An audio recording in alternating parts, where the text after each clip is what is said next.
ఆ ఇంటికాడే కలిగింది, ఈ వీధిలో కలిగింది, ఆ రోడ్డు మీద కలిగింది, ఒక ఊరిలో కలిగింది, ఒక పేటలో కలిగింది అని చదవట్లా. మనం చదివాం, దేశముల రాజ్యముల వారందరూ వినగా వారందరి మీదకి ఏమొచ్చిందంటండి అమ్మా.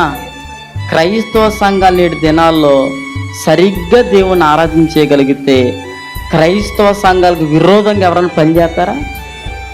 చట్టాలు లేవనెత్తుతారా? మన మీద శత్రువులుగా మనల్ని చూస్తారా? ఆలోచన చేయండి. ప్రభువుని తిట్టేవారు కూడా తిట్టడానికి సాహసం చేస్తారా?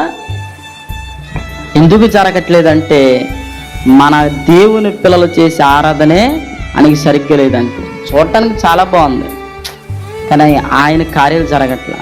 క్రైస్తవ సంఘాలలో ఇలాగ ఆత్మతో సత్యముతో ఆరాధించినప్పుడు నా ప్రభు అంటున్నాడు, సమాజం అంతటికి దేవుడన్నా దేవుని పిల్లలన్నా భయము కలుగుతుంది. స్తోత్రం చెప్తారా?